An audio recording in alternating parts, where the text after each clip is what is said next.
सर्वश्रुतिशिरोरत्न समुद्भासितमूर्तये वेदान्ताम्बुजसूर्याय तस्मै श्रीगुरवे नमः। सर्वविघ्नविनाशाय सर्वकल्याणहेतवे पार्वती प्रियपुत्राय गणेशाय नमोऽस्तुते। मातरं शारदां वन्दे जगन्मातृस्वरूपिणीं पादपद्मे तयो श्रित्वा प्रणमामि मुहुर्मुहुः। मङ्गलां शोभनां शुद्धां निष्कलां परमां कलां विश्वेश्वरीं विश्ववन्द्यां चण्डिकां प्रणमाम्यहम्।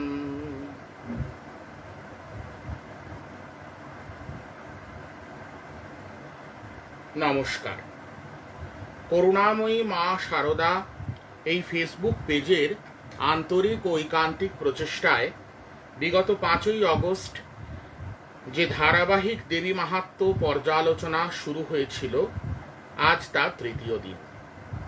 বিগত দিন দুটিতে আমরা দেবী মাহাত্ম্য পাঠ, সংক্ষেপ পাঠবিধি, কি কি করণীয় কি কি করণীয় নয় ইত্যাদি, এবং সেই সঙ্গে দেবী মাহাত্ম্য পাঠের মূল অঙ্গের যে প্রথম অংশ অর্থাৎ অর্গলা স্তোত্র, তা ব্যাখ্যা সহ আলোচনা ইতিপূর্বে শেষ করেছি। আজ প্রথা অনুসারে যেহেতু অঙ্গপাঠের মধ্যে প্রথমে অর্গল, তৎপরে কিলকস্তব এবং এর পরে দেবী কবচ পাঠ হওয়ার কথা, এটি প্রথা। কিন্তু বর্তমানে যে পরিস্থিতির সম্মুখীন আমরা প্রত্যেকে, বিগত 2020 সালের ফেব্রুয়ারি মাস থেকে যে ভয়াবহ মহামারীর কবলে আমরা রয়েছি, বা যে মহামারী আমাদের বহু প্রিয়জনকে কেড়ে নিয়েছে, বিশ্ববাসীকে এক প্রকার গৃহবন্দী করে ছেড়েছে, সেই মহামারী থেকে রক্ষার জন্য একমাত্র যে উপায় তা হলো দেবীর শরণাপন্ন হওয়া। আমরা জানি কবচ কথাটির অর্থ বর্ম। চণ্ডীতে কিলকস্তবের পরে, অর্গলা এবং কিলকস্তবের পরে আমরা পাই দেবী কবচ। দেবী কবচ কি? এই দেবী কবচ হলো এমন এক অভেদ্য বর্ম যার দ্বারা দেবী বিভিন্ন রূপে, বিভিন্ন ভাবে, বিভিন্ন সময়ে আমাদের রক্ষা করেন।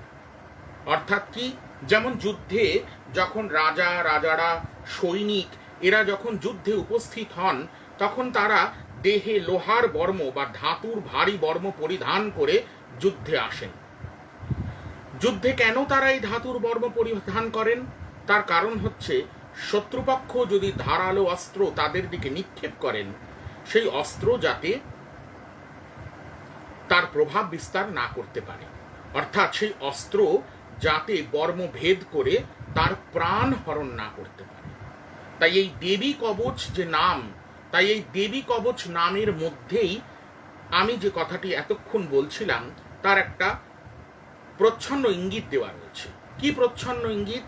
যে দেবী কবচ অর্থাৎ দেবী সাধককে বা উপাসককে বা ভক্তকে কবচের দ্বারা আবৃত করছেন। মা তার পুত্রকে যেমন সর্বাধিক স্নেহ দ্বারা যত্ন সহিত আলিঙ্গন করেন, যেমন যমের মুখ থেকেও মা তার সন্তানকে ছিনিয়ে আনতে পারেন, মায়ের এত শক্তি, সেই রকম জগন্মাতা ভগবতী চণ্ডিকা তিনি এই কবচ মন্ত্রের দ্বারা আমাদের প্রত্যেককে রক্ষা করতে সমর্থা।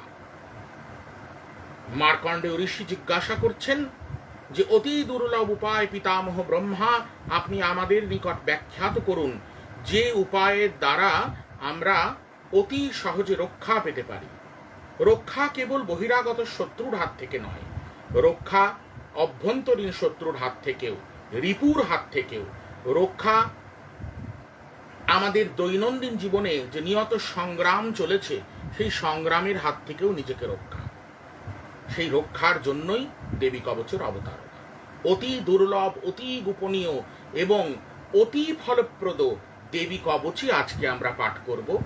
কিলকস্তবের যে অবতারণা, তাই দেবী কবচের পরে আমাদের দ্বারা হবে। শুধুমাত্র প্রথা ভাঙার অন্য কোনো কারণ নেই। এই দেবী কবচের রস যাতে প্রত্যেকের মধ্যে সঞ্চারিত হয়, প্রত্যেকে যেন এই দেবী কবচের তত্ত্ব বা দেবী কবচের যে প্রয়োজনীয়তা বর্তমান জীবনে বিশেষ করে প্রয়োজন, সেই প্রয়োজনীয়তাকে রন্ধ্রে রন্ধ্রে উপলব্ধি করেন এবং দেবী কবচের পাঠ বা দেবী কবচের শ্রবণ ইত্যাদি নিজেদের জীবনে এক অবিচ্ছেদ্য অঙ্গ করে তোলেন ও নিজের প্রাণ ও অন্যান্য যারা প্রিয়জন বা দেশকালে যারা বিপন্ন, তাদের এই দেবী কবচের দ্বারা আবৃত করার চেষ্টা করেন। যিনি পাঠে সমর্থ, যিনি পাঠে অধিকারী, তিনি অবশ্যই চেষ্টা করবেন নিত্য এই দেবী কবচ পাঠ করার। কিন্তু যিনি পাঠে সমর্থ নন বা গুরু কৃপায় অধিকার এখনো লাভ হয়নি, তাদের জন্য দেবী কবচ শ্রবণই যথেষ্ট। শাস্ত্রে বলা হয়েছে শ্রবণ এবং পঠন উভয়ই একই ফল দেয়। ভক্তিপূর্বক ভক্তিযুক্ত চিত্তে শ্রবণ এবং অধিকারী বিশেষে পঠন, দুটির ফলের মধ্যে কোনো পার্থক্য নেই।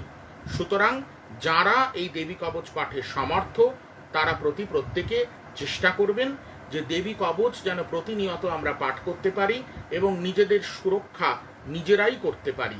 আর যারা পাঠে অসমর্থ, তারা চেষ্টা করবেন যে উপযুক্ত পাঠ শ্রবণ করে নিজেকে সুরক্ষিত করার।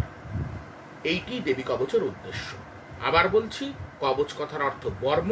সেই বর্ম আমাদের রক্ষা করুক ভগবতী তার বিভিন্ন রূপ দ্বারা বিভিন্ন সময়ে আমাদের এই বর্মের যে আচ্ছাদন, সেই আচ্ছাদন দ্বারা আমাদের কৃপাপূর্বক রক্ষা করুন, এইটি দেবী কবচের উদ্দেশ্য। সুতরাং আজ কিলকস্তবের পরিবর্তে আমরা প্রথা ভেঙে অর্গলার পরে দেবী কবচ পাঠে এবং দেবী কবচ অনুধ্যানে প্রবৃত্ত হব। আজ আমাদের দেবী কবচই পাঠ্য বিষয়। প্রথমেই দেখতে হবে যে কি বলা হচ্ছে। দেবী কবচ প্রায় 61টি শ্লোক দ্বারা গঠিত, একটু বড় আকারে, কিন্তু এর প্রতিটি ছত্রে ছত্রে বিভিন্ন অঙ্গ প্রত্যঙ্গ, আমাদের মানব শরীরের যে অঙ্গ প্রত্যঙ্গ, তা কিভাবে বিভিন্ন দেবীগণ রক্ষা করছেন তা বর্ণিত হয়েছে। এমনকি একথাও বলা হচ্ছে যে এই কবচ মূলক যে স্তোত্র, সেই স্তোত্রের মধ্যে যদি কোনো অঙ্গ প্রত্যঙ্গ উল্লিখিত না থাকে, তাও যেন মায়ের কৃপায় রক্ষা পায়। এবং আরও বলা হচ্ছে এই কবচের ফল সম্পর্কে, এত ফলপ্রদ কবচ, কি বলা হচ্ছে এই কবচের ফল সম্পর্কে, যে এই কবচ পাঠ না করে কোনো উপাসক বা ভক্ত এক পাও কোথাও গমন করবেন না, যদি নিজ হিত কামনা করেন। এতই এই কবচের ফল। তাই শুরু করছি দেবী কবচ। প্রথমে ওম মার্কণ্ডেয় উবাচ। মার্কণ্ডেয় ঋষি ভগবান ব্রহ্মার সমীপে উপস্থিত হয়েছেন এবং ভগবান ব্রহ্মার নিকট প্রশ্ন করছেন। ব্রহ্মা প্রত্যুত্তরে এই দেবী কবচের বর্ণনা করছেন। মার্কণ্ড ঋষি কি বলছেন? ওম যদ্গুহ্যং পরমম লোকে সর্বরক্ষাকরম নৃণাম যন্য কস্যচিদ আখ্যাতম তন্মে ব্রূহি পিতামহ। হে পিতামহ প্রজাপতি ব্রহ্মা, এই জগতে সকলের পক্ষে মঙ্গলপ্রদ যা, অথচ পরম গোপনীয়, যা ইতিপূর্বে কারোর নিকট বর্ণিত হয়নি, তা আমাকে কৃপাপূর্বক বলুন। পরম গোপনীয়, ইতিপূর্বে কারোর নিকট বর্ণিত হয়নি, এমন যা আছে এই জগতে, তাই আমাকে বলুন। উত্তরে ব্রহ্মা কি বলছেন? ব্রহ্ম উবাচ अस्ति गुह्यतमं विप्र सर्वभूतोपकारकं देव्यास्तु कवचं पुण्यं তৎশৃণুষ্য মহামুনে। ব্রহ্মা বলছেন, হে বিপ্র, দেবী কবচী মহাপুণ্যের, এটি অতি গুহ্য এবং সকল জীবের পক্ষে উপকারক, তুমি তাই শ্রবণ করো। এই ব্রহ্মা এবং ব্রহ্মা এবং মার্কণ্ড ঋষির প্রাথমিক কথোপকথন। এই প্রাথমিক কথোপকথন আনতে শুরু হচ্ছে দেবী কবচের মূল অংশ। প্রথমম শৈলপুত্রীতি, দ্বিতীয়ং ব্রহ্মচারিণী, তৃতীয়ং চন্দ্রঘাটেতি, কুষ্মাণ্ডেতি চতুর্থকম, পঞ্চমং স্কন্দমাতেতি, ষষ্ঠম কাত্যায়নী তথা, সপ্তমং কালরাত্রিতি, মহাগৌরিতি চাষ্টমম, নবমং সিদ্ধিদাত্রী চ নবদুর্গাः প্রকীর্তিতা। উক্তানি এতানি নামানি ব্রাহ্মণৈব মহাত্মনা। প্রথমে শৈলপুত্রী, দ্বিতীয় ব্রহ্মচারিণী, তৃতীয় চন্দ্রঘণ্টা, চতুর্থে কুষ্মাণ্ডা, পঞ্চমে স্কন্দমাতা, ষষ্ঠে কাত্যায়নী, সপ্তমে কালরাত্রি, অষ্টমে মহাগৌরী এবং নবমে মোক্ষদা সিদ্ধিদাত্রী। এরাই নবদুর্গা রূপে প্রকীর্তিতা, নবদুর্গা রূপে জগতে আখ্যাতা। এই সকল নাম সর্বজ্ঞ বেদ কর্তৃক উক্ত হয়েছে। এই ব্রহ্মা বলছেন। নবদুর্গার 9টি নাম আমরা শ্রবণ করলাম। এই নবদুর্গার নাম বর্তমান পরিস্থিতিতে বা বর্তমান সময়কালে বহুশ্রুত। কেননা উত্তর ভারতীয় যে নবরাত্রি পালন, তা ধীরে ধীরে আমাদের বঙ্গদেশেও তার প্রাদুর্ভাব দেখা যাচ্ছে। বর্তমানে বঙ্গদেশে দুর্গোৎসবের প্রাধান্যের সাথে সাথে যেহেতু বহির্বঙ্গীয় ব্যক্তিবর্গ বাস করেন, এছাড়া তন্ত্রেও নবরাত্রি কৃত্যের বিশেষ বিধান রয়েছে, সেই কারণে ধীরে ধীরে এখন আর এই নবদুর্গার নাম, নবরাত্র বিহিত যে নবদুর্গার পূজা হয়, সেই নবদুর্গার নাম এখন আর অপ্রচলিত নয়। শৈলপুত্রী থেকে সিদ্ধিদাত্রী, এই যে নবদুর্গার নাম, তা আমরা মোটামুটি অনেকেই জানি বা শ্রবণ করেছি। এই নবদুর্গার ভূমিকা কি বা নবদুর্গা কেন তার কথা উল্লেখ করা হয়েছে, তা প্রথমে আমরা একটু বলি যে নবদুর্গার অবতারণা কিভাবে। শাস্ত্র কি বলছেন, যে দুর্গার এই নবভেদ উপাসকের প্রয়োজনে শাস্ত্রে উল্লিখিত হয়েছে। প্রথম ভেদ কি? শৈলপুত্রী। কেন তিনি শৈলপুত্রী? আমরা জানি যে ভগবতী যখন সতীরূপে জন্মগ্রহণ করেন এবং শিবকে দক্ষরাজের অমতে বিবাহ করার পর প্রতিনিন্দা সহ্য করতে না পেরে সতী যখন দেহত্যাগ করেন দক্ষরাজের শিবহীন যজ্ঞে, সেই সময় শিব উদ্ভ্রান্ত হন সতীবিহনে। সতীবিহনে উদ্ভ্রান্ত শিবকে কলন করেন কে? করেন পর্বতরাজ হিমালয় দুহিতা পার্বতী। পর্বতকে আমরা শৈল বলি, তাই শৈলের যে দুহিতা বা শৈলপুত্রী, সেই নামেই ভগবতীকে এক্ষেত্রে নামাঙ্কিত করা হয়েছে। যে শৈলরাজের গৃহে তিনি জন্মগ্রহণ করে শৈলপুত্রী নাম গ্রহণ করেছেন। জাতা শৈলেন্দ্র গেহে সা শৈলরাজ সুতা ততঃ, দেবী পুরাণ বলছেন। জাতা শৈলেন্দ্র গেহে সা শৈলরাজ সুতা ততঃ। কুর্ম পুরাণে কি বলা হচ্ছে? হিমালয় ভগবতীকে কন্যা রূপে পাওয়ার জন্য কঠোর তপস্যা করেছিলেন। ভগবতী বর প্রদাহন এবং ভক্তবাৎসল্য হেতু করুণাবশত হিমালয়ের পুত্রী রূপে জন্মগ্রহণের আশ্বাস দেন। এই হল দেবী পার্বতী, এবং তাই শৈলপুত্রী নামে খ্যাত। দেবী পার্বতী শৈলপুত্রী, কেননা শৈলরাজের গৃহে তিনি জন্মগ্রহণ করে নগেন্দ্র দুহিতা হয়েছেন বা শৈলপুত্রী হয়েছেন। দ্বিতীয় ব্রহ্মচারিণী। কি বলা হচ্ছে শাস্ত্রে? ব্রহ্মা সচ্চিদানন্দ রূপম তচ্চারয়িতুম শীলম अस्याः सा ব্রহ্মচারিণী। অর্থাৎ কি, সচ্চিদানন্দ রূপ ব্রহ্মকে প্রাপ্ত করানোই যার স্বভাব, তিনিই ব্রহ্মচারিণী। দেবী জীবকে ব্রহ্মজ্ঞান প্রদান করেন, ব্রহ্মস্বরূপে অবগত করিয়ে দেন, এই কারণেও তার নাম ব্রহ্মচারিণী। দেবী পুরাণ আরো বলছেন যে বেদেষু চরতে যস্মাৎ তেন সা ব্রহ্মচারিণী, যিনি সর্ব বেদে বিচরণশীলা, তিনিই ব্রহ্মচারিণী। আবার এই ব্রহ্মচারিণী রূপ কখন প্রকাশ পায়? আমরা জানি যে মহাদেব যখন উদ্ভ্রান্ত সতীবিহানে, তখন পার্বতী মহাদেবকে প্রাপ্তকরণের উদ্দেশ্যে কঠোর তপাহন, কঠোর তপস্যায় ব্রতী হন। সেই ব্রতী হওয়ার সময় তিনি কঠোর ব্রহ্মচর্যকে অবলম্বন করেছিলেন, তাইও তিনি ব্রহ্মচারিণী। তৃতীয় কি বলা হচ্ছে? দেবীর তৃতীয় রূপ চন্দ্রঘণ্টা। দুর্গা প্রদীপ কি বলছেন?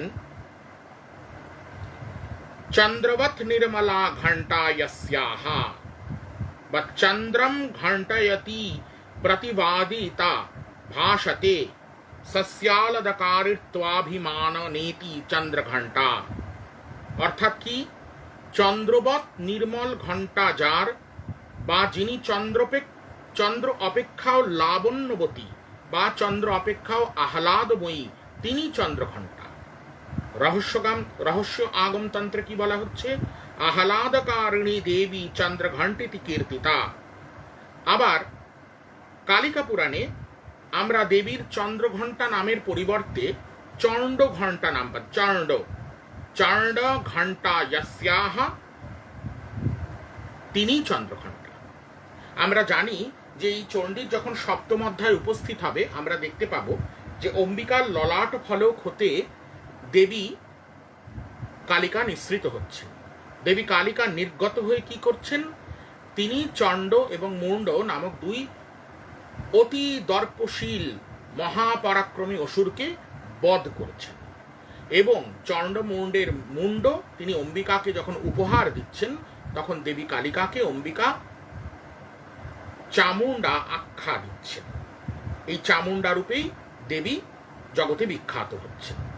এইখানে বলা হচ্ছে কি, যে চন্দ্রঘণ্টার অপর নাম চণ্ডঘণ্টা। কেন চণ্ডঘণ্টা?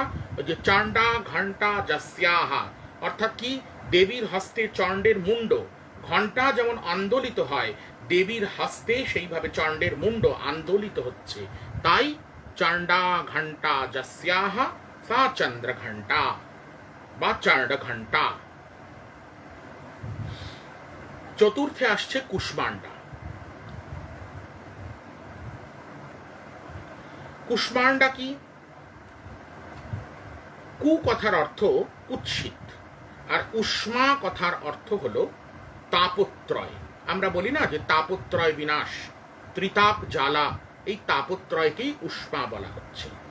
সংসারের যে তাপত্রয়, আধি দৈবিক, আধি ভৌতিক এবং আধ্যাত্মিক, যে তিন তাপ, সেই ত্রিতাপ জ্বালা হতে যিনি রক্ষা করেন, তিনি হচ্ছেন কুষ্মাণ্ডা। বা ব্যুৎপত্তিগতভাবে যদি বলতে হয়, তাহলে কি বলতে হবে? কু উষ্মা, অর্থাৎ কি, কুৎসিত যে সন্তাপত্রয় এই সংসারে, সেই কু উষ্মা যার অণ্ডে অর্থাৎ গর্ভে, তিনি কুষ্মাণ্ডা। অর্থাৎ কি, দেবী এই সংসারের যে কুতাপত্রয় তার নিজ গর্ভে ধারণ করে সংসারকে কলুষমুক্ত করেন, তাই তিনি কুষ্মাণ্ডা। পঞ্চমে স্কন্দমাতা। স্কন্দ কার নাম? আমরা জানি যে দেবসেনাপতি কার্তিকেয়, তারই নাম স্কন্দ। সেই স্কন্দের মাতা রূপে তিনি জগতে প্রকীর্তিত, তাই তিনি স্কন্দমাতা। ষষ্ঠে কাত্যায়নী। আমরা জানি মহর্ষি কাত্যায়নের কন্যা রূপে ভগবতী কাত্যায়নী আবির্ভূতা হন। কাত্যায়নের তপস্যায় সন্তুষ্ট হয়ে ভগবতী তার কন্যা রূপে জন্মগ্রহণের আশ্বাসন দেন এবং কাত্যায়নী রূপে তার গৃহে জন্মগ্রহণ করেন। ইনি কুমারিত্ব অবলম্বনকারিণী, ইনি পতির অধীনা নন, কেবলমাত্র একমাত্র স্বতন্ত্রা, ইনি কাত্যায়নী। সপ্তমে কালরাত্রি। কালরাত্রি কি? দুর্গা প্রদীপে বলা হচ্ছে সর্বমারকস্য কালস্যাপি রাত্রিহি নাশিকা প্রলয় কালস্যাপি নাশাত। রাত্রি অন্ধকার, রাত্রি ব্যাপক অর্থে নাশকারিণী। যিনি সর্ববিনাশক কালকেও নাশ করে থাকেন তিনি কালরাত্রি। অষ্টমে মহাগৌরী। একদা শিব ভগবতীকে পরিহাসচ্ছলে কালী অর্থাৎ কৃষ্ণবর্ণা রূপে সম্বোধন করেন। দেবী অভিমানিনী হন এবং তপস্যায় রত হন। তপস্যায় রত হয়ে তিনি তার কৃষ্ণকোষ পরিত্যাগ করেন এবং কৃষ্ণকোষ পরিত্যাগ করে দেবী অম্বিকার প্রাকট্য হয়। মহা ঔজ্জ্বল্যময়ী অম্বিকা তিনি মহাগৌরী। এই অষ্টমে মহাগৌরীর নাম উল্লেখ রয়েছে। নবমে সিদ্ধিদাত্রী। খুব সহজেই সিদ্ধিদাত্রী নামটির অর্থ অনুমেয়।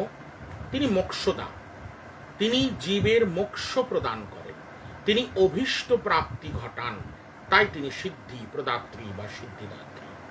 আবার বলছি, প্রথমম শৈলপুত্রীতি, দ্বিতীয়ম ব্রহ্মচারিণী, তৃতীয়ম চন্দ্রঘাটেতি, কুষ্মাণ্ডেতি চতুর্থকম, পঞ্চমং স্কন্দমাতেতি, ষষ্ঠম কাত্যায়নী তথা, সপ্তমং কালরাত্রিতি, महागौरिति चाष्टमं, नवमं सिद्धिदात्री च नवदुर्गाः प्रकीर्तिताः, उक्तानि एतानि नामानि ब्रह्मणैव महात्मना। अर्थात प्रथमे शैलपुत्री, द्वितीये ब्रह्मचारिणी, तृतीये चंद्रघंटा, चतुर्थे कुष्मांडा, पंचमे स्कंदमाता, षष्ठे कात्यायनी, सप्तमे कालरात्रि, अष्टमे महागौरी, नवमे सिद्धिदात्री। এই নবদুর্গা তারা সর্বজ্ঞ, বেদ কর্তৃক উক্ত হয়েছে তারা সর্বজ্ঞ। এই নবদুর্গা আমাদের রক্ষা করুন, আমাদের সর্ববিপদ হতে পরিত্রাণ করুন। এর পরবর্তী শ্লোকেই সেই বিষয়টি আতে আসছি। নবদুর্গার নাম বর্ণনা করার পর কি বলা হচ্ছে?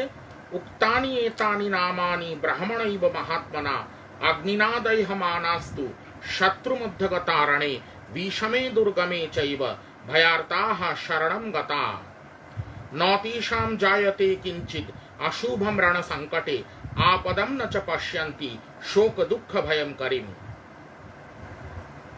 অগ্নির দ্বারা দহ্যমান রণক্ষেত্রে শত্রু মধ্যে পতিত বা বিষম বিপদে সন্ত্রস্ত হয়ে যারা দেবীর শরণাগত হন তাদের রণসংকটেও কিছুমাত্র অশুভ ঘটে না, তাদের শোক বা দুঃখ জনিত কোনো বিপদও ঘটে না।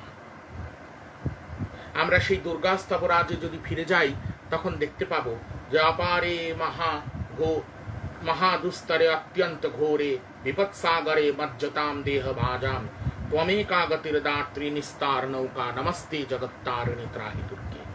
ভগবতী দুর্গা নামান্তরে ভগবতী চণ্ডিকা। ভগবতী চণ্ডিকার যিনি শরণ নেন সেই শরণাগতের অগ্নিমধ্যেও বিপদ হয় না, রণসংকটেও সে পতিত হয় না। অগ্নি বা রণসংকটের মতো ভয়াবহ বিপদেও যিনি বুদ্ধি স্থির রেখে ভগবতীকে স্মরণ করতে পারেন তাকে ভগবতী স্বয়ং রক্ষা করেন, ভগবতী তার কোনো বিপদ হতে দেন। পরবর্তী শ্লোকে কি বলা হচ্ছে? ইয়াস্তু ভক্তিয়া স্মৃতা নিত্যম তেষাং ঋদ্ধিঃ প্রজায়তে, ये त्वां स्मरन्ति देवेशी रक्षसि तान्य संशयः, प्रेत संस्था तु चामुंडा। माफ करबेन, प्रथमे এই অষ্টম শ্লোকটির ব্যাখ্যা করে নি, তারপরে চামুন্ডার কথায় আসছি। यस्तु भक्त्या स्मृता नित्यं तेषां ঋদ্ধিঃ प्रजायते, ये त्वां स्मरन्ति देवेशी रक्षसि तान्य संशयः। যে ব্যক্তি বা যারা ভক্তিপূর্ণ চিত্তে তোমাকে স্মরণ করে তার ঋদ্ধি অর্থাৎ শ্রী বৃদ্ধি হয়। হে দেবেশী, তোমাকে যে স্মরণ করে তাকে যে তুমি রক্ষা করো তাতে কোনো প্রকার সংশয় নেই। অর্থাৎ কি? পূর্ববর্তী শ্লোক দুটোতে বলা হচ্ছে অগ্নির দ্বারা যিনি বিপদগ্রস্ত, শত্রু মধ্যে যিনি রণাঙ্গনে সেই রকম ব্যক্তি, তারাও যদি স্থির চিত্তে ভগবতীকে স্মরণ করে, ভগবতীর শরণাপন্ন হয়, তার কিছুমাত্র বিপদ ঘটে না। এরপরে কি বলছে? যে ব্যক্তি তোমাকে ভক্তিপূর্ণ চিত্তে স্মরণ করে তার শ্রীবৃদ্ধি হয়, তার ঋদ্ধি লাভ হয়, এবং তাকে যে তুমি রক্ষা করো এ বিষয়ে কোনো সন্দেহ নেই। এরপরে কি বলা হচ্ছে,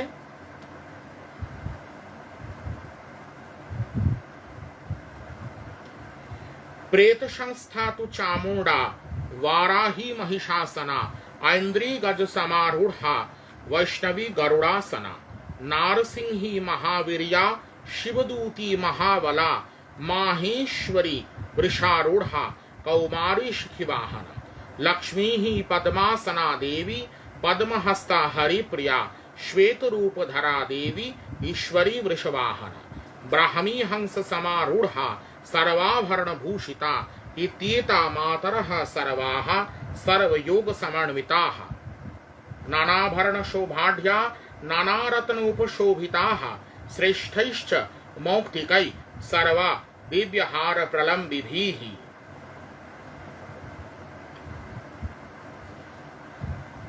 शबवाहिनी चामुंडा, चामुंडा अर्थे देवी कालिकाई, महिषवाहिनी देवी वाराही, गजेर ऊपर अधिष्ठिता देवी ऐन्द्री बा इंद्राणी, गरुड़बाहना वैष्णवी, महावीरिया महापराक्रमशाली नारसिंही, महाबलशालिनी शिवदूती, वृषारूढ़ा माहेश्वरी, शिखी अर्थात मयूरवाहना कौमारी, हंसारूढ़ा सर्वालंकर विभूषिता देवी ब्राह्मी, पद्मासना पद्महस्ता विष्णुप्रिया देवी लक्ष्मी, श्वेतवर्णा वृषवाहना देवी ईश्वरी।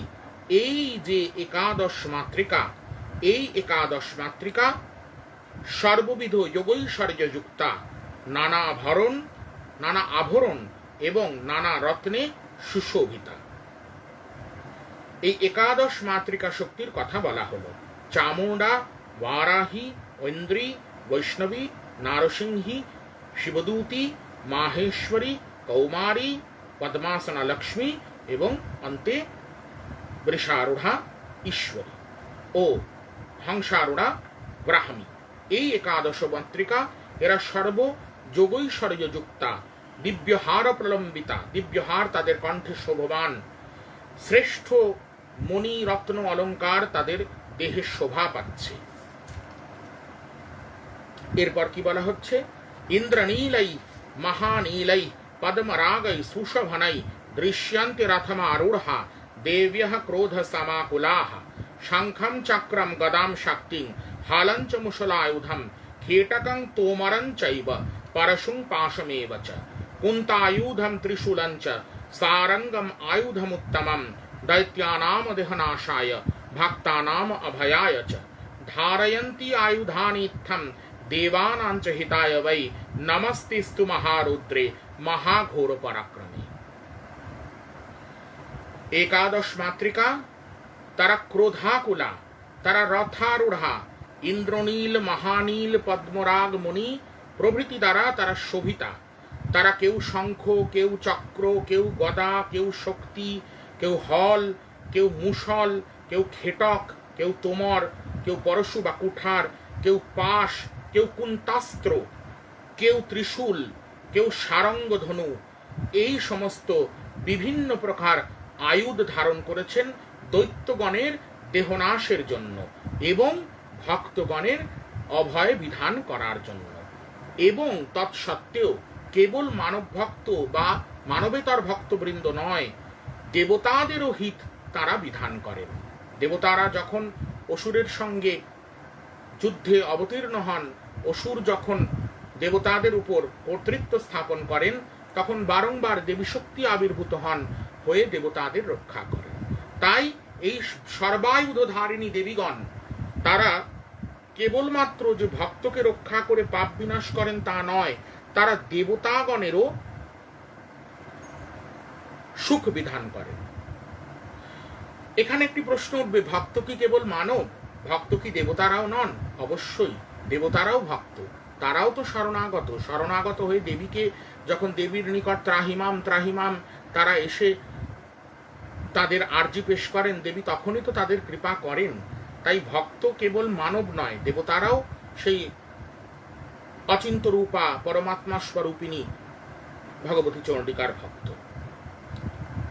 হে মহাপরাক্রমশালিনী মহাঘোর রূপিণী মহারুদ্রা, তোমাকে নমস্কার। অর্থাৎ কি, আবার বলছি, ইন্দ্রনীল, মহানীল, পদ্মরাগ এই সমস্ত বিভিন্ন প্রকার বহু মূল্যবান রত্ন বা অলঙ্কার দ্বারা একাদশ মাতৃকার দেহ শোভিত হয়েছে। তারা ঘণ্টা, শঙ্খ, চাপ, খড়গ, পরশু ইত্যাদি বিভিন্ন প্রকার অস্ত্র ধারণ করেছেন। এই অস্ত্র কেন তারা ধারণ করেছেন? তারা ভক্তদের রক্ষা করার জন্য অস্ত্র ধারণ করেছেন। এই ভক্তগণের মধ্যে কেবল যে মানব পড়ে তা নয়, দেবতাগণ তাঁদেরই ভক্ত, দেবীরই ভক্ত। তারা যখন বিপদে পড়ে ভগবতী শরণাপন্ন হয়েছেন, তখন ভগবতী বিভিন্ন রূপে বিভিন্ন আয়ুধ ধারিণী হয়ে তাদের রক্ষা করছেন, তাদের অভয় প্রদান করছেন। শেষে কি বলা হচ্ছে? হে মহাঘোর রূপী পরাক্রমশালিনী মহারুদ্র রূপা, তোমাকে নমস্কার। নমস্তেস্তু মহারুদ্রে মহাঘোর পরাক্রমে। যিনি যুদ্ধ সাজে সজ্জিতা হয়েছেন, তার রূপ আপাত ভয়ঙ্কর তো হবেই, তাই তাকে মহারুদ্রা বলা হচ্ছে।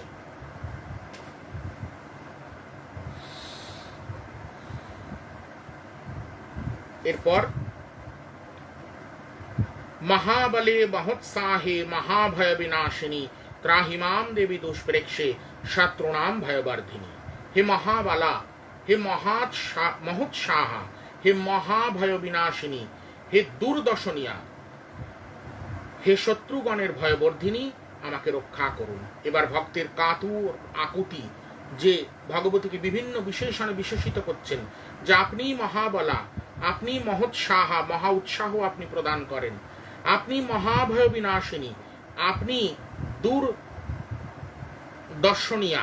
অর্থাৎ কি, যে অনাগত যা তা আমার দেখার ক্ষমতা নেই, কিন্তু আপনি আপনার জ্ঞান চক্ষু উন্মিলিত করে সেই অনাগতকে দেখতে পান, এবং অনাগতকে দেখতে পেয়ে আমার আশু বিপদের হাত থেকে আমাকে রক্ষা করেন। তাই আপনি দুর্নিরীক্ষা, দূরদর্শনিয়া, আপনি শত্রুগণের ভয়বর্ধনকারিণী এবং ভক্তের অভয় বিধানকারিণী। আপনাকে প্রণাম করি, আপনি আমাকে পরিত্রাণ করুন। প্রাচ্যম রক্ষতু মাম ঐন্দ্রী আগ্নেয়াম অগ্নিদেবতা দক্ষিণে বতু বারাহি নৈಋತ್ಯಾಂ খড়গধারিণী প্রাতীচ্যাম বারুণী রক্ষেত বায়ব্যাং মৃগবাহিনী উদীচ্যাম পাতু কৌবেরী ঐশ্যানাম शूलधारिणी ऊर्ध्वं ब्रह्माणि में रक्षित अधस्ताद वैष्णवी तथा एवं दशो दिशो रक्षित चामुंडा शववाहन।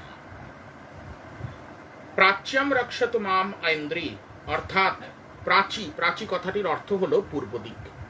আমরা জানি যে 10 দিকের কথা বলা হয়, অর্থাৎ আমার পূর্ব দিক রক্ষার ভার দেবীর কোন স্বরূপ গ্রহণ করেছেন? প্রাচ্যম রক্ষত মাম ঐন্দ্রী, হে দেবী ঐন্দ্রী, আমার পূর্ব ভাগ রক্ষা করুন। আগ্নেয়াম অগ্নি দেবতা, অগ্নিকোণ রক্ষা করুন, অগ্নি দেবতা। দক্ষিণে বতু বারাহি নৈಋತ್যাম খড়গধারিণী, দক্ষিণ অর্থাৎ অবাচী রক্ষা করুন দেবী বারাহি, এবং নৈঋত অর্থাৎ দক্ষিণ পশ্চিম রক্ষা করুন দেবী খড়গধারিণী, অর্থাৎ নৈঋতী শক্তি। কেননা আমরা জানি যে ভগবান নৈঋতের অস্ত্র খড়গ, তাই নৈঋতী শক্তি খড়গধারিণী। প্রতীচ্যাম বারুণী রক্ষেত বায়ব্যাং মৃগবাহিনী, প্রতীচি অর্থাৎ পশ্চিম ভাগ, পশ্চিম দিককে রক্ষা করছেন দেবী বারুণী, বরুণের শক্তি বারুণী, এবং বায়ব্যাং মৃগবাহিনী, বায়ুকোণ রক্ষা করছেন দেবী মৃগবাহিনী। উদীচ্যাম পাতু কৌবেরী ঐশ্যানাম শূলধারিণী। উদীচি, উদীচি অর্থাৎ উত্তর দিক। মাফ করবেন, আমি এরপর দক্ষিণের সমার্থক শব্দ উদীচি বলেছিলাম। দক্ষিণের সমার্থক শব্দ উদীচি নয়, দক্ষিণের সমার্থক শব্দ অবাচি, এবং সেটি এখানে উল্লিখিত নেই। দক্ষিণ সরাসরি উল্লেখ আছে। আমি যদি কোনো শ্রোতার জ্ঞান চর্চায় আগ্রহ থাকে তাই বলা হলো এই কথাটি। উদীচ্যাম পাতু কৌবেরী ঐশ্যানাম শূলধারিণী। উদীচি অর্থাৎ উত্তর দিক রক্ষা করবেন দেবী কৌবেরী, কুবেরের শক্তি। ঐশান্যাম শূলধারিণী, ঈশান কোণ, ঈশান বা ঈশান ভাগ অর্থাৎ উত্তর পূর্ব ভাগ রক্ষা করবেন দেবী শূলধারিণী অর্থাৎ মহেশ্বরী শক্তি, ঈশান শক্তি। ঊর্ধ্বম ব্রহ্মাণি মে রক্ষেদ অধস্তাদ বৈষ্ণবী তথা এবং দশো দিশো রক্ষেদ চামুণ্ডা শববাহনা। ঊর্ধ্বভাগ রক্ষা করুন দেবী ব্রহ্মাণী, অধভাগ রক্ষা করুন দেবী বৈষ্ণবী এবং শবাসনা দেবী চামুণ্ডা 10 দিক রক্ষা করুন। পূর্বভাগ ঐন্দ্রী, অগ্নি কোণ বা অগ্নিভাগ অগ্নিদেবতা, দক্ষিণ ভাগ বারাহী, নৈরিত ভাগ বা দক্ষিণ পশ্চিম ভাগ খড়গধারিণী নিরীতি শক্তি, প্রতীচি অর্থাৎ পশ্চিম ভাগ দেবী বারুণী, বায়ু ভাগ দেবী মৃগবাহনা বা মৃগবাহিনী, উদীচি অর্থাৎ উত্তর ভাগ দেবী কৌবেরী এবং ঈশান ভাগ অর্থাৎ উত্তর পূর্ব ভাগ দেবী শূলধারিণী, ঊর্ধ্ব দিক দেবী ব্রহ্মাণী এবং অধ দেবী বৈষ্ণবী। এই 10 জন রক্ষা করুন। এবং দশো দিশো রক্ষেদ চামুণ্ডা শববাহনা এবং 10 দিক শববাহিনী চামুণ্ডা রক্ষা করুন। জয়া মাম অগ্রতঃ পাতু, বিজয়া পাতু পৃষ্ঠতঃ, অজিতা বাম পার্শ্বে তু দক্ষিণে চ অপরাজিতা। দেবী জয়া আমার অগ্রভাগ, বিজয়া দেবী আমার পৃষ্ঠভাগ, অজিতা আমার বাম পার্শ্ব এবং অপরাজিতা আমার দক্ষিণ পার্শ্ব রক্ষা করুন। এটি প্রার্থনা। শিখাং মে দ্যোতিনী রক্ষেদ উমা মূর্ধনি ব্যবস্থিতা, মালাধরি ললাটে চ ভ্রুবৌ রক্ষেদ যশস্বিনী। দেবী দ্যোতিনী তিনি আমার শিখা রক্ষা করুন, মস্তকের যে শিখা। উমা মূর্ধনি অর্থাৎ আমার মস্তকে অবস্থান করুন। মালাধরি ললাটে চ মালাধরি ললাট এবং ভ্রুবৌ রক্ষেদ যশস্বিনী অর্থাৎ যশস্বিনী আমার ভ্রুযুগল রক্ষা করুন। নেত্রয়োশ্চিত্র নেত্রা চ যম ঘণ্টা তু পার্শ্বকে, ত্রিনেত্রা চ ত্রিশূলেন ভ্রুবর মধ্যে চ চাণ্ডিকা। চিত্রনেত্রা আমার চক্ষুদ্বয়, যমঘণ্টা আমার পার্শ্বদ্বয়, দেবী ত্রিনেত্রা চণ্ডিকা আমার ভ্রুদেশ রক্ষা করুন। ত্রিনেত্রা চ ত্রিশূলেন ভ্রুবর মধ্যে চ চাণ্ডিকা, ত্রিশূলধারী ত্রিনেত্রা চণ্ডিকা তিনি আমার ভ্রুযুগল রক্ষা করুন। শঙ্খিনী চাক্ষুষর মধ্যে শ্রোত্রয়োর দ্বার বাসিনী, কপোলৌ কালিকা রক্ষেদ কর্ণমূলে তু শঙ্করী। দেবী শঙ্খিনী আমার চক্ষু মধ্যস্থ স্থান এবং কর্ণদ্বয় দেবী দ্বারবাসিনী রক্ষা করুন। কপোল অর্থাৎ গণ্ডদেশ রক্ষা করুন দেবী কালিকা এবং কর্ণমূল রক্ষা করুন দেবী শঙ্করী। नासिकायां सुगंधा च उत्तर ओष्ठे च चर्चिका, अधरे च अमृता बाला, जिह्वायां च सरस्वती। नासिका रक्षा করুন দেবী সুগন্ধা, ঊর্ধ্বষ্ঠ রক্ষা করুন দেবী চর্চিকা, অধষ্ঠ রক্ষা করুন দেবী অমৃতা বালা এবং জিহ্বা রক্ষা করুন সরস্বতী। এটি খুব প্রচলিত, আমরা জানি সরস্বতীর কাছে যখন আমরা প্রার্থনা করি তখন কোনো কথার প্রারম্ভে আমরা অনেক সময় বলে থাকি যে সরস্বতী আমার জিহ্বায় বাস করুন। সামে বসতু জিহ্বায়াং বীণা পুস্তক ধারিণী, বীণা পুস্তক ধারিণী মুরারি বল্লভা দেবী সরস্বতী তিনি আমার জিহ্বাগ্রে বাস করুন, যাতে আমার মুখ দিয়ে কেবলমাত্র সুকথাই নির্গত হয়। তাই এখানে খুবই প্রচলিতভাবেই আমরা দেখতে পাচ্ছি যে জিহ্বাকে রক্ষা করার দায়িত্ব দেবী সরস্বতীকে গ্রহণ করতে বলা হচ্ছে। दंतान रक्षत कौमारी कांठ देशे तु चार्डिका, घाटिकाम चित्र घाटा च महामाया च तालुके। देवी कौमारी আমার দন্ত সকল রক্ষা করুন, চণ্ডিকা কণ্ঠদেশ রক্ষা করুন, চিত্র ঘণ্টা রক্ষা করুন, ঘণ্টিকা, ঘণ্টিকা অর্থাৎ মুখের ভিতরের অংশ যাকে আমরা আলজিভ বলি সেই অংশ, এবং মহামায়া রক্ষা করুন তালু। कामाक्षी चिबुकांग रक्षित वाचंग में सर्वमंगला, हृदयं भद्रकाली च पृष्ठवंशे धनुर्धरी। देवी कामाक्षी আমার চিবুক রক্ষা করুন, সর্বমঙ্গলা আমার বাক্য, বাক্য একটি অদ্ভুত অংশ। আমরা জানি না আমরা বলি অনেক সময় যে শব্দই ব্রহ্ম, তাই বাক্যের দ্বারাই কাউকে মৃত্যুতুল্য কষ্ট দেওয়া যায়, আবার বাক্যের দ্বারাই কখনো কখনো কাউকে তার কাটা ঘায়ে প্রলেপ দেওয়া যেতে পারে। তাই বাক্য অত্যন্ত গুরুত্বপূর্ণ একটি বিষয়। এই বাক্য রক্ষা আমাদের প্রত্যেকের কাছেই অত্যন্ত গুরুত্বপূর্ণ একটা বিষয়। আমরা জানি যারা আমাদের মতো তন্ত্রচর্চা করে, পঞ্চমকার নিয়ে আমরা যারা ঘাটাঘাটি করি, পঞ্চমকারের একটি অন্যতম মকার হলো মাংস। সেই মাংসকে যদি আমরা ব্যুৎপত্তিগতভাবে চিন্তা করি তাহলে কি মা আমসা, অর্থাৎ কি বাক্য ভক্ষণ করা। বাক্য যত অধিক নিষ্কাশিত হবে, বাক্য যত অধিক নিঃসৃত হবে, তত শক্তির অবক্ষয় হবে। সেই জন্য সাধকের জীবনে বাক্য সংযম অত্যন্ত প্রয়োজনীয়তা লাভ করেছে। এর প্রয়োজনীয়তা অসীম। তাই এখানেও বলা হচ্ছে যে ভক্ত প্রার্থনা করছেন বা উপাসক প্রার্থনা করছেন যে দেবী সর্বমঙ্গলা আমার বাক্য রক্ষা করুন। তাই বাক্য আপাতভাবে শারীরিক অঙ্গ না হয়েও শরীর বিবর্জিত নয়। বাক্যের দ্বারাই আমরা অন্যের সঙ্গে সংযোগ স্থাপন করি, এই বাক্য পুষ্পাঞ্জলি দ্বারাই দেবীর স্তুতি করি, আবার বাক্যের দ্বারাই কাউকে কটুভাবে আক্রমণ করি। তাই এই বাক্য রক্ষার অত্যন্ত প্রয়োজনীয়তা আছে। বাক্য আমি কিভাবে ব্যবহার করব তা আমার উপর নির্ভরশীল। কিন্তু যদি মহামায়া আমাকে কৃপা করেন, আমার মুখ দিয়ে পারতপক্ষে কুবাক্য উচ্চারিত হবে না, কুভাষা কারোর প্রতি প্রযুক্ত হবে না। তাই মহামায়ার নিকট আমাদের এই বাক্য রক্ষার প্রার্থনা কঠোরভাবে করা উচিত, আবেগের সঙ্গে করা উচিত, ঐকান্তিকভাবে করা উচিত। বাক্যের দ্বারা অনেক সমস্যার সমাধান হতে পারে। একজন মৃত্যু পথযাত্রী ব্যক্তি, তাকে যদি আপনি বাক্যের দ্বারা প্রলেপ দেন, তাকে বাক্যের দ্বারা যদি আপনি আশ্বাসিত করেন যে কি হয়েছে, কে বলেছে আপনি মৃত্যু পথযাত্রী, আপনি অনেক দিন বাঁচবেন, এই বাক্যের জোরালো ভাব দ্বারাই কিন্তু আমরা কারোর ঋতগৌরব, ঋতবিশ্বাসকে পুনরুদ্ধার করতে পারি। তাই বাক্যের প্রয়োজনীয়তা জীবনে অপরিসীম। যার মুখ দিয়ে বাক্য খরিত হয় না, বাক্য স্ফুরিত হয় না, তার থেকে বড় আভাগা কেউ নেই। কেননা এই বাক্য দ্বারাই যেমন আমরা কটুভাষ প্রয়োগ করতে পারি, বাক্যের দ্বারাই ভগবতী স্তুতি করতে পারি। আমরা ভগবতী স্তুতি যখন করি তখন মনে হয় যে এই যে বাক্যরূপ শব্দরূপ পুষ্পাঞ্জলি, তার ভ্রমর আমরা। কি সুন্দর সংস্কৃত শব্দ নির্বন্ধ দেব ভাষা, তাকে আমরা উচ্চারণ করে অর্থ অনুধাবন করে ভগবতীর পাদপদ্মে বাক্য পুষ্পাঞ্জলি অর্পণ করছি। তাই বাক্য যদি সংযত না হয়, বাক্য যদি আমাদের সঠিকভাবে প্রযুক্ত না হয়, সরস্বতী যদি আমাদের কৃপা না করেন, তাহলে কিন্তু আমরা জীবনের কোনো কার্যেই সফল হতে পারব না।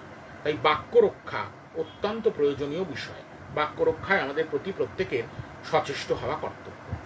তাই এখানে যখন বিভিন্ন অঙ্গ প্রত্যঙ্গের মধ্যে বাক্য কথাটি চলে আসে, আপাতভাবে মনে হতে পারে যে বাক্য তো শারীরিক অঙ্গ নয়, কিন্তু বাক্য রক্ষার কথা কেন বলা হলো? বাক্য রক্ষার কথা বলা হলো এই জন্য, এতক্ষণ যা বিষয়ে আমি আলোচনা করলাম বা চেষ্টা করলাম করার। কামাক্ষী চিবুক রক্ষা করছেন, বাক্য রক্ষা করছেন দেবী সর্বমঙ্গলা চণ্ডিকা, ভদ্রকালী গ্রীবা এবং পৃষ্ঠবংশে ধনুর্ধারিণী দেবীর বিশেষ প্রকাশ। তিনি পৃষ্ঠবংশ, অর্থাৎ কি আমাদের এই যে মেরুদণ্ড, তাকেই তৎসম শব্দে পৃষ্ঠবংশ বলা হয়েছে। পৃষ্ঠবংশ রক্ষা করছেন দেবী ধনুর্ধরী। নীলগ্রীবা বহিঃকণ্ঠে নলিকাং নলকূবরী, স্কন্ধয়োঃ খড়গিনী রাক্ষেত বাহুমে বজ্রধারিণী। দেবী নীলগ্রীবা কণ্ঠের বহির্ভাগ, নলিকা বা নল, গলার নলা রক্ষা করছেন কে? দেবী নলকূবরী। স্কন্ধয়োঃ খড়গিনী রাক্ষেত বাহুমে বজ্রধারিণী, বাহুদ্বয় রক্ষা করছেন দেবী বজ্রধারিণী। আমরা বলি না যে বজ্র বাহু, যিনি খুব শক্তিশালী তাকে বলি বজ্র বাহু। তাই বাহুকে যিনি রক্ষা করছেন, দেখা যাচ্ছে যে তার নামেও এই বজ্র শব্দটির উল্লেখ রয়েছে, যে বজ্রধারিণী। যিনি বজ্রের মতো অমোঘ অস্ত্র ধারণ করেন, তার বাহু দৃঢ় এবং শক্তিশালী হবে, এটি খুবই কাঙ্ক্ষিত বিষয়। তাই সেই বজ্রধারিণী দেবী বজ্রের ন্যায় আমার বাহুকে সুগঠিত করুন বা আমার বাহুকে রক্ষা করুন, বজ্রধারিণী নিকট এই প্রার্থনা। আর স্কন্ধোদ্বয় রক্ষা করছেন কে? দেবী খড়গধারিণী খড়গিনী। হাস্তায়োর দাঁড়িনী রাক্ষেদ অম্বিকা চাঙ্গুলি সূচা নাখান শুলেশ্বরী রাক্ষেদ কুক্ষাও রাক্ষেদ নারেশ্বরী। দেবী দণ্ডিনী আমাদের হস্তযুগল, অম্বিকা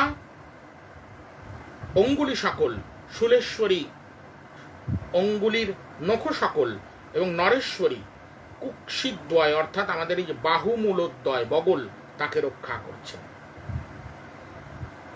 এখানে অনেক শব্দের টুইস্ট আছে। আমি বিগত সেশনে আলোচনা করেছি যে সংস্কৃত শব্দ যখন এক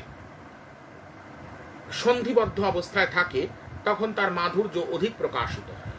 যেমন এখানে হস্তায়োর দাণ্ডিনী, এরপরে রাক্ষেদাম্বিকা আছে, দয় ময় আছে, বয়, এটাকে আমরা উচ্চারণের সময় একটু ভুল করতে পারি, তাই রাক্ষেদ আম্বিকা এটা একটু খেয়াল রাখতে হবে। চাঙ্গুলি সূচা, চাঙ্গুলি সূচাটাকে ভাঙলে আমরা পাই চা যুক্ত আঙ্গুলি সূচা।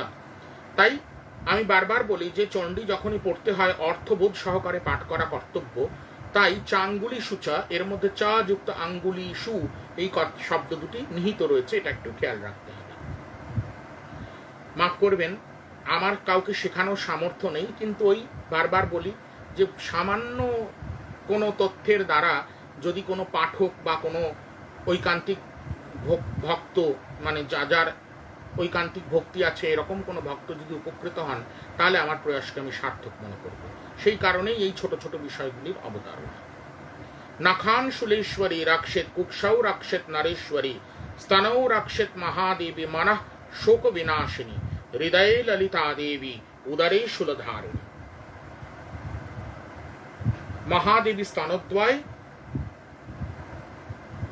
শোক বিনাশিনী দেবী মন, দেবী ললিতা হৃদয়, এবং শূলধারিণী উদর রক্ষা করুন। নাভৌ চ কামিনী রাক্ষেত গুহ্যম গুহ্যেশ্বরী তথা মেড্রম রক্ষত দুর্গন্ধা পায়ুং মে গুহ্যবাহিনী। দেবী কামিনী আমাদের নাভি, আমাদের পায়ুদ্বার বা গুহ্য দেশ রক্ষা করবেন দেবী গুহ্যেশ্বরী। জননেন্দ্রিয় বা মেঢ্র দেশ উপস্থ রক্ষা করবেন দেবী দুর্গন্ধা, এবং গুহ্যবাহিনী আমাদের পায়ু অর্থাৎ পশ্চাৎদ্বার রক্ষা করবেন। কট্যাম ভগবতী রাক্ষেত উরু মে মেঘবাহনা জঙ্ঘে মহাবলা রাক্ষেত জানু মাধব নায়িকা।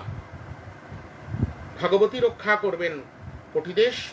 আমরা দেবীকে ভগবতী সম্বোধন করি, এখানে ভগবতী সম্বোধনাত্মক নয়, দেবীর একটি বিশেষ প্রকাশই ভগবতী। ভগবতী আমার কটিদেশ, মেঘবাহনা উরুদ্বয়, মহাবলা জঙ্ঘাদ্বয়, এবং মাধব নায়িকা জানুদ্বয় রক্ষা করেন। গুলফৈর নারসিংহী চ পাদ পৃষ্ঠে তু কৌশিকী পাদাঙ্গুলি শ্রীধরী চ তলঙ্গ পাতাল বাসিনী। নারসিংহী আমাদের পদমূলদ্বয়, কৌশিকী পাদপৃষ্ঠদ্বয়, শ্রীধরী পদাঙ্গুলি সকল, এবং পাতালবাসিনী আমাদের পদতলদ্বয় রক্ষা করুন। প্রার্থনা চলছে, প্রার্থনায় বিভিন্ন অঙ্গ প্রত্যঙ্গ কে কে রক্ষা করবেন তাদের চিহ্নিত করা হয়েছে, এবং এটি ব্রহ্মার মুখ নিঃসৃত। নখান্দংষ্টা করালি চ কেশাংশ্চৈব ঊর্ধ্বকেশিনী রমকুপেশ কৌমারী ত্বচম যোগেশ্বরী তথা। নখান্দংষ্টা করালি, দংষ্টা করালি নখগুলি রক্ষা করবেন। চ কেশাংশ্চৈব ঊর্ধ্বকেশিনী, এই শব্দটির দিকে একটু বিশেষভাবে লক্ষ্য করতে হবে। কেশাংশ্চৈব ঊর্ধ্বকেশিনী, এটা কেশাংশ্চৈব ঊর্ধ্বকেশিনী এইভাবে সন্ধিবদ্ধ করে লেখা আছে। এটিকে যদি আমরা ভাঙি তাহলে কেশান যুক্ত চৈব যুক্ত ঊর্ধ্বকেশিনী, কেশান চৈব ঊর্ধ্বকেশিনী এইভাবে পড়া, পদচ্ছেদ করে পড়লে ত্রুটি এড়ানো যায়। তাই আমি ভেঙে বলে দিলাম যে কেশান চৈব ঊর্ধ্বকেশিনী, অর্থাৎ ঊর্ধ্বকেশিনী আমাদের কেশ রক্ষা করুন। রমকূপেশ কৌমারী ত্বচম যোগেশ্বরী তথা, রোমকূপ রক্ষা করুন দেবী কৌমারী, এবং ত্বক রক্ষা করুন দেবী যোগেশ্বরী। রক্ত মজ্জা বসা মাংসানি অস্থি মেদাংসি পার্বতী অন্ত্রাণী কালরাত্রি চ পিত্তঞ্চ মুকুটেশ্বরী। পুনরায় একটি বড় শব্দ, রক্ত মজ্জা বসা মাংসান্যাস্থি মেদাংসি পার্বতী, এটাকে যদি আমরা ভাঙি তাহলে কি রক্ত মজ্জা বসা মাংসানি অস্থি মেদাংসি পার্বতী অন্ত্রাণি কালরাত্রি চ পিত্তঞ্চ মুকুটেশ্বরী। দেবী আমাদের রক্ত, মজ্জা বসা অর্থাৎ চর্বি, মাংস, অস্থি এবং মেদ। মেদ কথার অর্থ শুধুমাত্র চর্বি নয়, বসা এবং মেদের মধ্যে একটি পার্থক্য আছে। আমাদের শরীরে দু প্রকার ফ্যাট হয় বৈজ্ঞানিক পরিভাষায়, একটি মুভেবল, একটি নন মুভেবল। এই মুভেবল এবং নন মুভেবল ফ্যাট দুটোর মধ্যে ডিস্টিংগুইশ করার জন্য বা পার্থক্য নির্দেশ করার জন্য এই বসা এবং মেদ দুটি শব্দকে পৃথক পৃথকভাবে প্রকাশ করা হয়েছে। কি অদ্ভুত যে শাস্ত্রকারগণ কত পণ্ডিত ছিলেন! সেই আমাদের দেশেই তো চরক সুশ্রুত সংহিতা রচিত হয়েছে, আমাদের দেশি চিকিৎসা শাস্ত্রের মূল জনক, তাই বিশেষ করে শল্য চিকিৎসা। তাই এই কত সহস্র বছর আগে পুরাণ রচিত হয়েছে, সেই পুরাণে দেখা যাচ্ছে বসা এবং মেদ দুটিকে পৃথক পৃথকভাবে আখ্যায়িত করা হয়েছে। আমরা ওপর ওপর দেখলে দুটোর কথাই অর্থ চর্বি ভাববো, কিন্তু দুটির মধ্যে পার্থক্য, যা বললাম, একটি মুভেবল ফ্যাট, একটি নন মুভেবল ফ্যাট। আবার বলা হচ্ছে যে শুদ্ধ মাংসস্য মেদ, অর্থাৎ কি বসা হচ্ছে শুদ্ধ মাংসের মেদ, সেটিই বসা। যাই হোক, এটা বৈজ্ঞানিক বিষয় বা বায়োলজিক্যাল বিষয়, সেটা নিয়ে বিশেষ আলোচনা করব না। শুধুমাত্র কেউ কেউ অনেক সময় প্রশ্ন করেন যে বসা এবং মেদ দুটি তো প্রায় সমার্থক, কিন্তু দুটিকে আলাদা আলাদা করে বলা হলো কেন? শুধুমাত্র সেই জন্যই এই অংশটুকুর অবতারণা করলাম। রক্তমজ্জা বসা মাংসানি অস্থি মেদাংসি পার্বতী অন্ত্রাণি কাল রাত্রি চ পিত্যঞ্চ মুকুটেশ্বরী। দেবী পার্বতীকে কি কি রক্ষা করার জন্য প্রার্থনা করা হচ্ছে? রক্ত, মজ্জা, বসা, মাংস, অস্থি, মেদ। কালরাত্রি আমাদের অন্ত্র সকল, ক্ষুদ্রান্ত্র, বৃহদান্ত্র এবং পিত্ত রক্ষা করছেন দেবী মুকুটেশ্বরী। পদ্মাবতী পদ্মকোশে কফে চূড়ামণিস্তথা ज्वालामुखी नख ज्वालाम अभिद्या सर्वसंधिषु। পদ্মাবতী দেবী পদ্মাবতী আমাদের পদ্মকোষ অর্থাৎ ফুসফুস রক্ষা করুন। চূড়ামণি আমাদের কফ। কফ কথার অর্থ কিন্তু কেবলমাত্র সর্দি নয়, আমরা আয়ুর্বেদ শাস্ত্রে জানি বায়ু, পিত্ত, কফ। কফ অর্থাৎ শ্লেষ্মা আমাদের শরীরে বিভিন্ন প্রয়োজনে ব্যবহৃত হয়। যেমন দেখা যাচ্ছে যে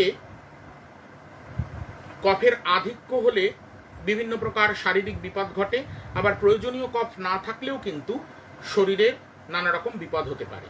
যেমন আমাদের এই যে মিউকাস মেমব্রেন, গলায় যে খাবার আমাদের যায়, গলায় যদি মিউকাস বা কফ না থাকে তাহলে দেখা যাচ্ছে যে গলাধোকরণে বেশ অসুবিধা সৃষ্টি হতে পারে, খাবার পাস হতে পারবে না। তাই কফের প্রয়োজনীয়তা আছে। আবার আমাদের শরীর থেকে যে অপদ্রব্য মল নিষ্কাশিত হয়, মলদ্বার থেকে মল নিষ্কাশনের সময় ওই কফ বা মিউকাসের সহায়তাতেই মল সহজে নিঃসৃত হতে থাকে। যদি তা না হয় তাহলে অর্শের মতো রোগ হতে পারে। তাই কফের প্রয়োজনীয়তা আমাদের শরীরে যথেষ্ট আছে। পদ্মাবতী পদ্মকোশে কফে চূড়ামণিস্তথা ज्वालामुखी नख ज्वालाम अभिद्या सर्वसंधिषु। পদ্মাবতী আমার পদ্মকোষ, কফ রক্ষা করুন দেবী চূড়ামণি। দেবী জ্বালামুখী নখস্থিত তেজ এবং অভিদ্যা দেহের সমস্ত গ্রন্থি বা সন্ধি সমূহ রক্ষা করুন। শুক্রম ব্রহ্মাণিম রক্ষেত ছায়াম ছত্রেশ্বরী তথা অহংকারং মনবুদ্ধিম রক্ষেন মে ধর্মধার। বাক্যের মতো আরেকটি প্রয়োজনীয় বিষয়ের অবতারণা এখানে হচ্ছে শুক্র। পুরুষের দেহের শুক্র অর্থে বীর্য। আমরা জানি যে প্রাচীনকালের মুনি ঋষিরা ব্রহ্মচর্য ধারণ করতেন, অর্থাৎ অকারণ শরীর থেকে বীর্য যাতে স্খলিত না হয় তাই চেষ্টা করতেন, সেটি ব্রহ্মচর্য ধারণ। বর্তমান যুগে আমরা ব্রহ্মচর্যহীন হয়েই আমাদের শরীরে বিভিন্ন প্রকার রোগ, আমাদের শরীরে বিভিন্ন প্রকার অসুখ বাসা বেঁধেছে। আমরা ব্রহ্মচর্য পরায়ণ নই, আমরা যত্রতত্র আমাদের শক্তি অর্থাৎ বীর্যকে স্খলন করি, উত্তেজনার বশে করি, সামান্য দৈহিক সুখের জন্য করি। তাই আমাদের শরীরে শান্তি নেই, মনে একাগ্রতা নেই, চিত্ত চাঞ্চল্য মুক্ত নয়। তাই শুক্র রক্ষার অতি প্রয়োজনীয়তা বিদ্যমান। এই শুক্র রক্ষার জন্য দেবী ব্রহ্মাণীর কাছে প্রার্থনা করা হচ্ছে, হে দেবী ব্রহ্মাণী, আমার তেজ, আমার শক্তি, আমার শুক্র, আমার বীর্য, তাকে তুমি রক্ষা করো। রক্ষিত ছায়াম ছত্রেশ্বরী তথা।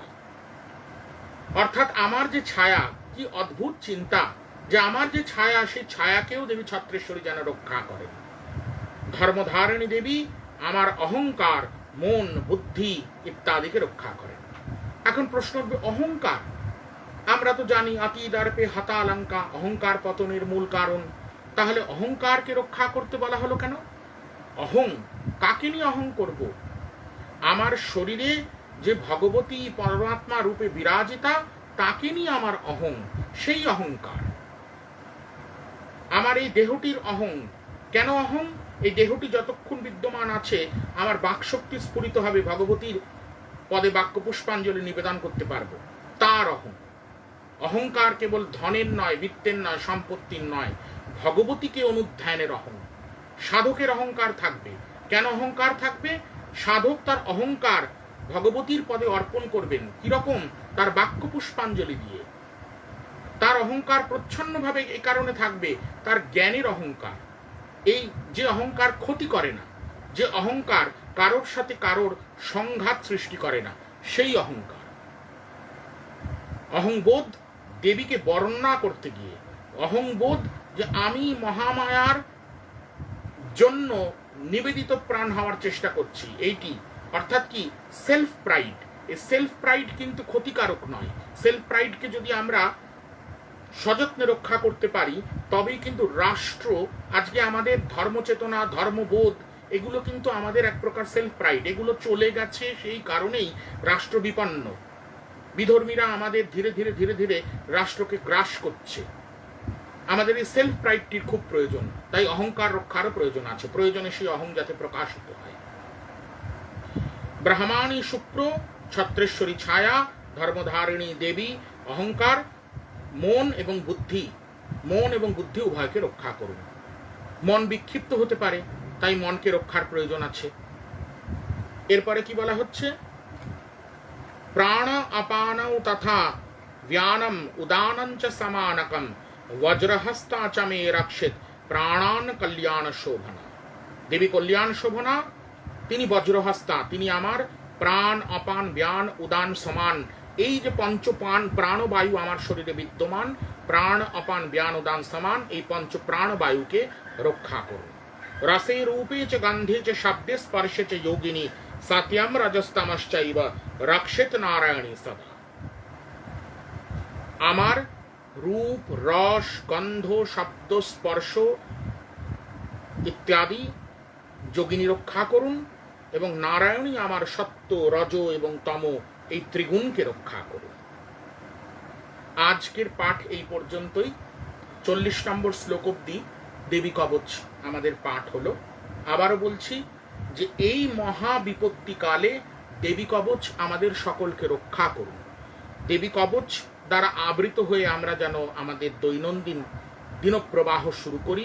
দেবী কবচ দ্বারা আবৃত হয়ে যেন আমরা নিজেদের সুরক্ষিত অনুভব করার চেষ্টা করি।